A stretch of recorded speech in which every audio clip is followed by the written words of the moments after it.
Hello അസ്സലാമു അലൈക്കും, welcome back to my channel. ഇന്ന് വളരെ സിമ്പിളായിട്ട് ഉണ്ടാക്കാൻ പറ്റുന്ന പടവളങ്ങ മുട്ടത്തോരൻ എങ്ങനെ ഉണ്ടാക്കുന്നത് നോക്കാം. വീഡിയോയിലേക്ക് പോകുന്നതിന് മുമ്പ് എൻ്റെ ഈ ചാനൽ സബ്സ്ക്രൈബ് ചെയ്യാതെ കാണുന്നവരുണ്ടെങ്കിൽ ഒന്ന് സബ്സ്ക്രൈബ് ചെയ്ത് സപ്പോർട്ട് ചെയ്തേക്കണേ.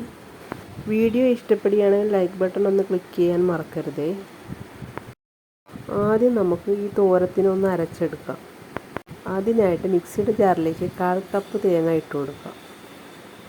ഇനി തൊലി കളഞ്ഞ് 2 ചുള വെളുത്തുള്ളിയും കൂടി ഇട്ട് കൊടുക്കാം.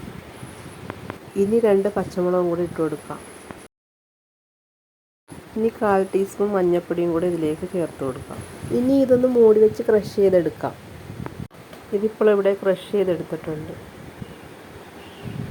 ഇനി ഒരു പാൻ അടുപ്പിൽ വെച്ച് ചൂടായതിന് ശേഷം 2 ടീസ്പൂൺ വെളിച്ചെണ്ണ ഒഴിച്ച് കൊടുക്കുക. ചൂടായാൽ 1/4 ടീസ്പൂൺ കടുകിട്ട് പൊട്ടിക്കുക. കടുകെല്ലാം പൊട്ടിയതിന് ശേഷം 2 വറ്റൽമുളക് ഇട്ട് കൊടുക്കാം. വറ്റൽമുളകൊന്ന് മൂത്ത് വന്നാൽ സവോള ചെറുതായി അരിഞ്ഞത് ഇട്ട് കൊടുക്കാം. ഇനി സവോളയൊന്ന് വഴന്ന് വരണം. അതിനുശേഷം 1/4 കിലോ പടവളങ്ങ ചെറുതായി അരിഞ്ഞെടുത്തിട്ടുണ്ട്. അത് നമുക്കിതിലേക്ക് ഇട്ട് കൊടുക്കാം.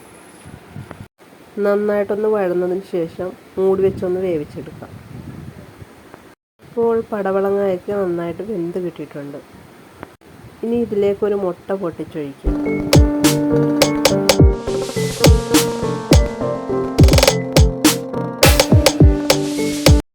ഇനി ഇത് നന്നായിട്ടൊന്ന് സ്ക്രാമ്പിൾ ചെയ്തെടുക്കാം. സവോള വഴറ്റിയപ്പോൾ ഉപ്പ് ഇട്ടിട്ടുണ്ടായിരുന്നു. ഇനി നോക്കിയിട്ട് ഉപ്പ് വേണമെങ്കിൽ ഈ സമയം ചേർത്ത് കൊടുക്കാം.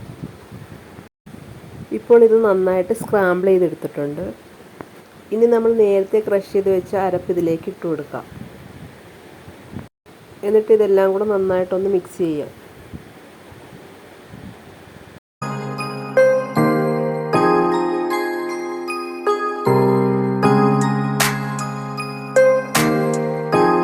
ഇനി ഇതിലേക്ക് വേപ്പിലയും കൂടി ഇട്ട് കൊടുക്കാം. ഇനി മൂടി വെച്ച് മീഡിയം ഫ്ലെയിമിലിട്ട് ഒരു 2 മിനിറ്റ് കുക്ക് ചെയ്യാം. ഇപ്പോൾ നമ്മുടെ പടവളങ്ങ മുട്ടത്തോരൻ റെഡി ആയിട്ടുണ്ട്.